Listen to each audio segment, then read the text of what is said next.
Bonjour tout le monde, it's Diane. I am the American behind the Living Abroad lifestyle blog, We in France. And here on this channel, we talk about everyday French life and beyond. Today, I have my very first Q&A, so let's get right into it. Hey everyone, so if you're new, again, my name is Diane. Thank you so much for being here. We're gonna jump right into the Q&A.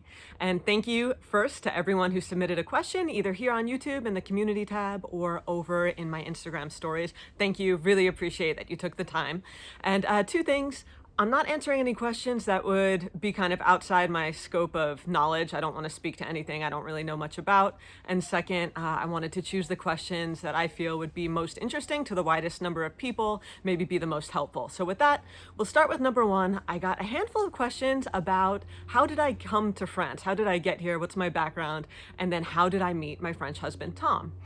So for a little more background on me, I guess we could divide my time in France into two parts. The first is when I came to teach English in the Paris region in the 2009-2010 school year as part of the TAPIF program, teaching assistant program in France for Americans and other nationalities to come to France legally, teach in the public schools, and get paid. So I had applied to that, and before then I was on this French language learning site that's now defunct, but Tom was someone on there trying to learn English, so I knew of him, and he happened to be coming to New York City on vacation.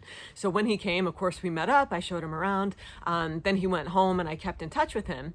Completely independent of anything to do with Tom, I was accepted to TAPIF, moved to France. He was the only French person I knew. Now, he lived 3-4 hours by car away, so whenever I had an issue, I'd call him.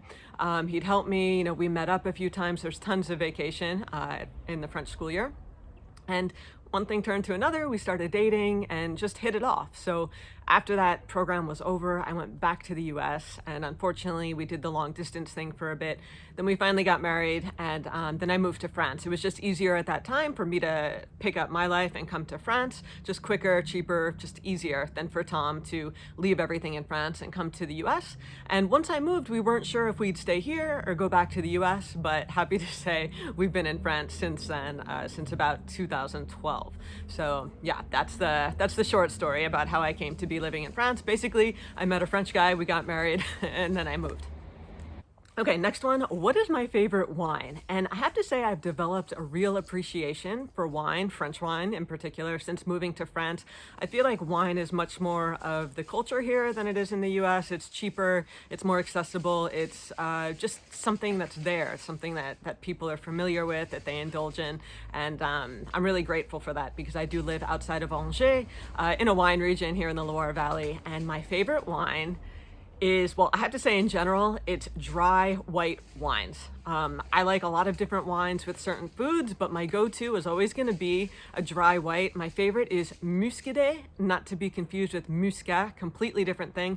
Muscadet is a bone-dry white, which is grown outside of Nantes, which again is not far from where I live. It's absolutely excellent. It's the Melon grape, Melon de Bourgogne, and it's a very, very pale yellow. If you like dry whites like Sauvignon, it's excellent. Some other excellent dry whites would be Sancerre, Savinière with the Chenin grape. There's just amazing wines. And if you guys are interested in more wine content, there's a lot I could do on that. I've done some videos, but let me know down in the comments if anything that I'm talking about in this video is of interest and you'd like me to go into more depth. I'd be happy to do so.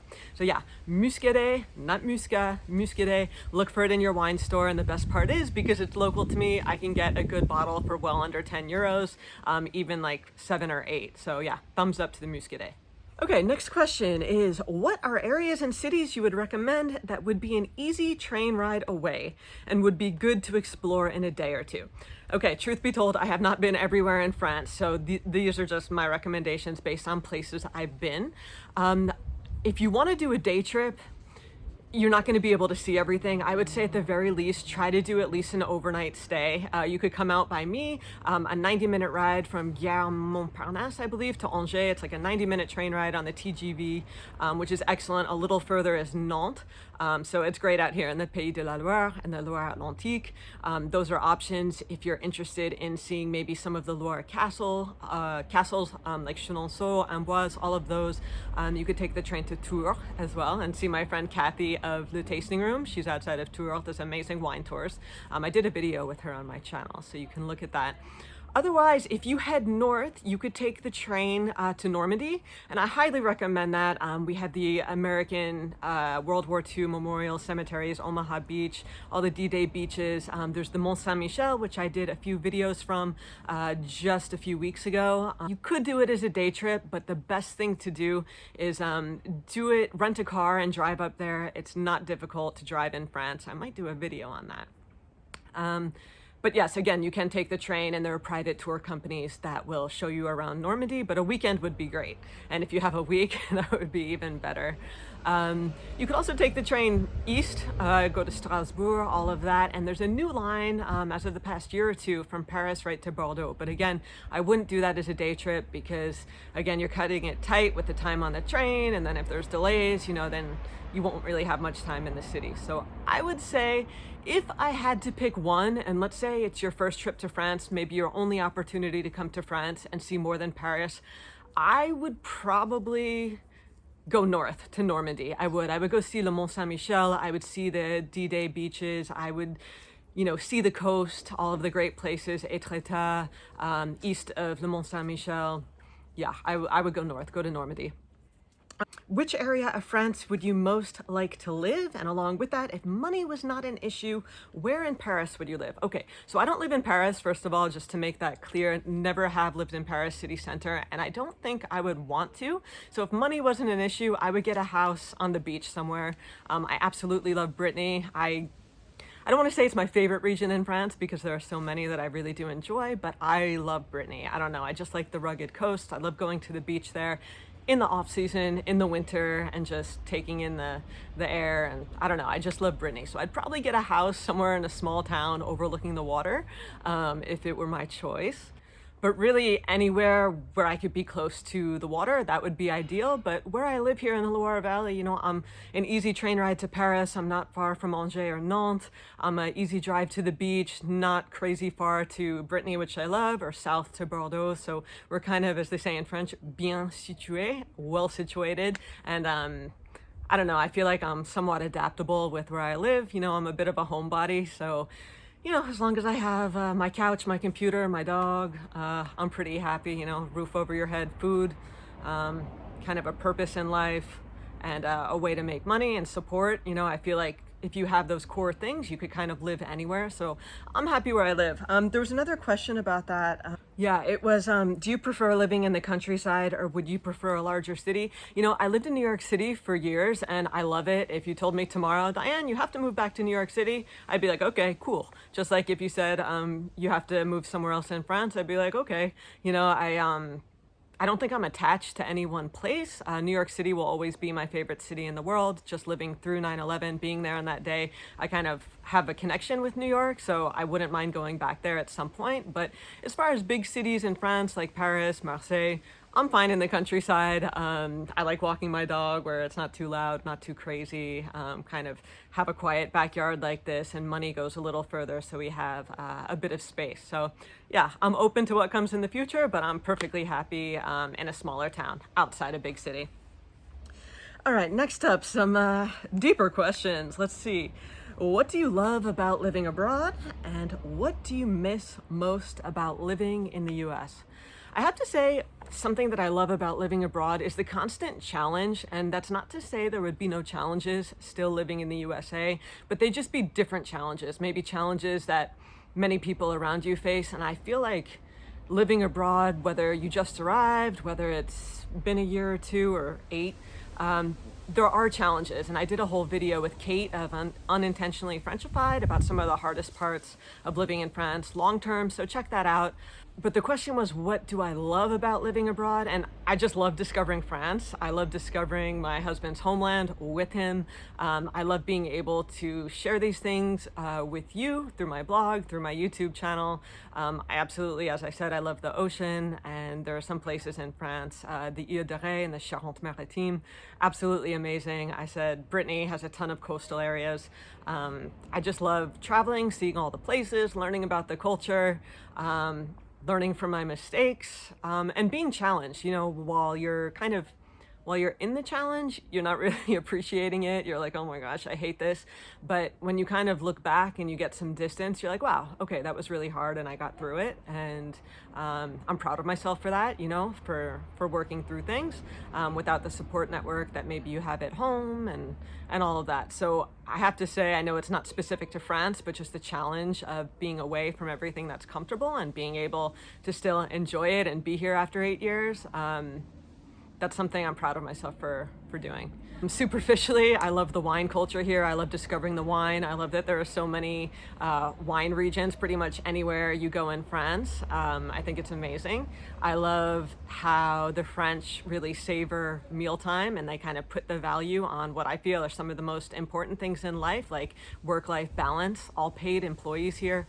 All full-time employees get 5 weeks of paid vacation. Health insurance is not tied to your job status. So if you do lose your job, you're not going to lose health insurance for your family. There are just some amazing things about France that I talk about in my blog and other videos here. What do I miss most from the US? It's, I guess, the flip side of what I said. Just the challenge of being here. What I miss is the comfort of just the familiarity of the US. I miss sometimes just knowing how things are done. I miss just the easiness of talking to people in a lot of regions. Even in New York City, we're thought of as being rude and aggressive, but people are generally friendly in the US. They're easy to talk to, easy to get to know. Some might say superficial, but I don't know, Americans, I think, have a stereotype, maybe correctly, that we're kind of warm, we're friendly, we're smiley. So I kind of miss that attitude a little bit. I miss silly food things. I miss Reese's peanut butter cups. I have to say I'm fortunate enough to visit my family usually around the holidays, so I kind of get to keep a little bit of the US. But aside from, missing my family and friends, I don't get homesick that much. And I don't know if it's because it was my choice to move here. Some people end up moving abroad because their parents get a job in another country or because their spouse gets a job in another country or, for some other reason. But I was an adult when I moved to France. It was completely my choice to do so. So I think sometimes just knowing that it was your choice, you feel kind of responsible for how things end up. And yeah, I have to say, there are times when I'm like, oh man, I really miss being able to go to these fitness studios that are awesome. And the fitness scene in France is a little bit behind the US, so that's something I miss. Also, just the ease sometimes of getting things done. Store hours are often later in the US. If you work long hours or, the only time you have to do something is maybe a Sunday afternoon, you can still get things done in the US. And France, it requires a bit of planning when sometimes stores, banks, close during lunchtime, maybe on Mondays as well. So I kind of miss the ease of doing things. And customer service, that's a big one. In France, the customer is not always right. It's a little bit different here. So yeah, I would say those would be the top things, but really they're not the most important. You find other things, you adapt, and at the end of the day, they're not the biggest things to miss. So yeah, the biggest thing, probably friends and family, but that's a given. Oh man, someone asked the hardest adjustment you had to make when moving to France.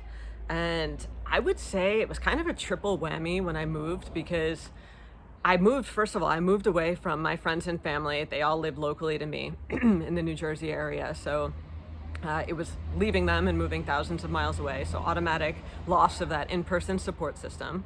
It was also adjusting to life as a newlywed. Tom and I had just gotten married just before. So, living as a couple, and then doing all of that in a new language and in a new culture. So those three things, it was like head exploding, and it was a lot to get used to. I don't know if one kind of took precedence over the others, but yeah, adapting the French culture and the language, I would say, is probably the hardest thing. Next, strategies and tips for dealing with the French bureaucracy. Okay, the one tip I could give you is make copies of everything and then make more copies. Whatever they say they need, if you're like, I wonder if they need this document, it wasn't mentioned on the list. Yeah, I should bring it anyway. Yeah, bring it and then bring a copy, because the bureaucracy is kind of notorious for, I don't know, not giving foreigners problems, but just being a little difficult to navigate. And they're big on copies and documents and having your dossier together. So I would say whatever they say they need, like double the amount of copies, and then anything else you think that maybe would be helpful to have. If they say, you know, you need 1 copy of your marriage certificate, you know, bring that, and then bring every supporting document that you have. And then also just make sure you renew things, your carte de séjour, whatever it is that you have. Make sure you do it well in advance of whatever window you have. Don't wait till the last minute, because it's not always easy to get appointments, and then sometimes there are bank holidays, and it's just easier to get things done in advance with warning and bring your copies. Another tip for the French bureaucracy is just be patient. You know, a lot of times people who work for the government, you know, they don't have as much leeway over things as you would like. So if they're like, I'm sorry, we can't do that, you know, try to keep your cool, try to be patient. If you need to like take a breath, turn around, cry some silent tears, do it, and then just say, okay, you know, I came all the way here. This is what I did. I said, I came all the way here, you know, took time off from work. I have everything on the list. Is there anything we could do to get it started, please? You know, I'm really having a hard time. I feel like I would never do this in the US, but sometimes in France, if you kind of kill people with details and like, not a sob story, but you just kind of have them feel for you a little bit, like, if you talk to them long enough and keep asking, sometimes the no, je peux pas, ce n'est pas possible, sometimes that turns into, okay, madame, on va voir ça, on va voir ensemble. You know, like, we're gonna see, we're gonna look at that together. You know, don't always take no as your first answer. Like in the US, someone would tell me, no, we're not gonna be able to process that. You don't have this, this, this, and this. I'd say, okay, thanks. And I'd walk away defeated. In France, it's like, well, hold on. Maybe I don't have this, but I have all this. Come on, can we look at that again? Let's take a closer look. And I don't want to say 9 times out of 10, but maybe 8 times out of 10, you're persistent and just kind of pushing a little bit, of course, in a respectful way, within reason. If it makes sense for the situation, it will pay off. So patience, copies, and bring all the documents. Okay, next up, what do we have here? Okay, next up is most important advice for someone who wants to move to France from the States. I'm a teacher in the States and I would love to move to France or Belgium. Okay, as I read that question, the number one piece of advice that comes to mind is start learning French and start learning it now.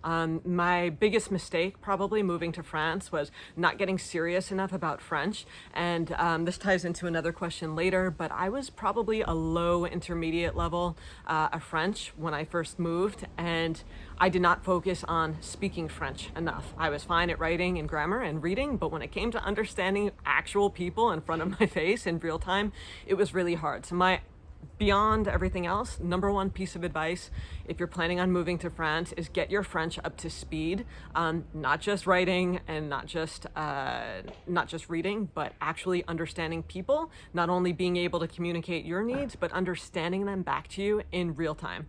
That would be number one. 2 would be networking. Every job I could pretty much think of, from a part-time college job on, has been through networking. People who I wouldn't even think would have an avenue for me for a job. You know, I don't write anyone off. Talk to everyone, let people know of your plans. You never know when, you know, some person who knows someone is going to be able to help you. Just nothing about a job, but I actually found my housing for the TAPIF program because a friend of mine had a friend who knew someone through church, and she had a studio in her backyard. So if I had never told this friend, oh, hey, you know, I'm looking for something, it never would have worked out. So just let people know of your plans, tell people, make connections in terms of jobs, housing, whatever. And someone might say, oh yeah, I actually know someone in France who might be able to help you. You should connect with them, and then do it, because that helps. So, and I would say the last piece of advice for someone looking to move to France or Belgium is just stick with it, stay persistent. You'll probably get a lot of no's if you send your resume out. A lot of people are going to tell you, yeah, no one's going to hire an American person because unless you have skills that a French person doesn't have, you're not going to get a job. And I'll tell you something about that. When I first came to France, before Tom and I decided we were going to get married, I wanted to get back to France so we wouldn't have to do long distance anymore. And my French was not great. It was an intermediate level. I wasn't fluent. I was slow, but I still got a job offer for the manager of a language learning company in Paris. And they were willing to give me 3 months to get my French a little bit more fluent. And they were going to sponsor the job opportunity. So don't think you need some specialized skills or perfect French. Again, yes, it depends on your industry, but it goes back to networking, staying persistent, don't give up. And I actually got the acceptance email that they were offering me the job just as I was at Charles de Gaulle boarding the plane to go back to the US. I ended up not taking the job and not moving back to France at that time because the job was horribly paid, just above minimum wage, and it wasn't going to cut it in Paris, but it ended up working out anyway. So yeah, just stick to it. Okay, the sun is like coming to attack me. Oh boy. Okay, next question. Okay, I found this question really, really interesting. So thank you to the person who asked it.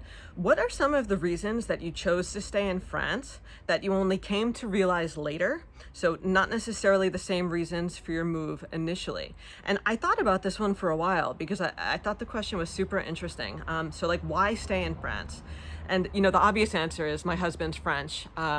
And that's why I originally moved here. And yeah, of course, he's French, he helps. It's awesome discovering his country with him. So that's why I'm here. But, on a deeper level, I think some part of me just is drawn to the challenge of it all. I like pushing myself in that way. It's something interesting. It's a different way of life than if I had stayed in New York City. Also, I love everything I've created here with We in France. So it's really fun for me to continue this hobby with you. And I think some of the other things that I really enjoy about France, the healthcare here. Knock on wood, I'm not sick, but I know that if something happened, I'd be covered. If I got in an accident, it wouldn't bankrupt me to go to the hospital and have surgery. One's healthcare, again, is not connected to one's job status. So if you're a family that maybe has a child with a very serious illness and you lose your job, you're not going to lose your healthcare for you, your family. But just saying, it's a very different system here, and overall I've been really happy with the healthcare, and it's just one thing that's not hanging over your head, Also, the work-life balance is amazing. As I mentioned, full-time French employees get at least 5 weeks of paid vacation. I say at least because my husband gets more than that, and it's just nice to be able to go away for 2 weeks in the summer, or to take days off here and there, and to not have to worry like, how many days are left in the bank if I go at Christmas and then I go in the summer, what do I have left? The French really appreciate that there's time for work and play, and I think that says a lot about how they care for their people and what it says about society, and where the important things lie in life, that maybe it's not all about work. And really like that mentality. I think it would be different going back to the US, the stress of making sure that we had a good job that paid well, that had good health insurance. So yeah, I just feel like life is maybe a little slower here, a little easier in some respects. We don't worry about the same things. And for people who have animals like me, my dog is up to no good over there.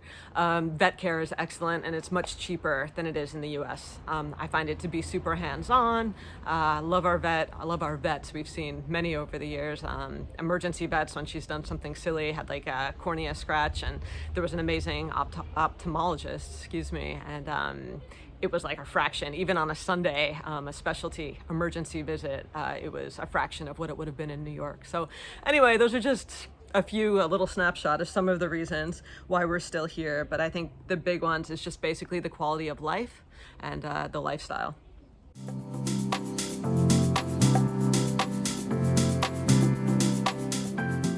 All right, everyone, that wraps up this part of my Q&A. Thank you so much for watching. If you enjoyed this, give me a thumbs up. Let me know in the comments.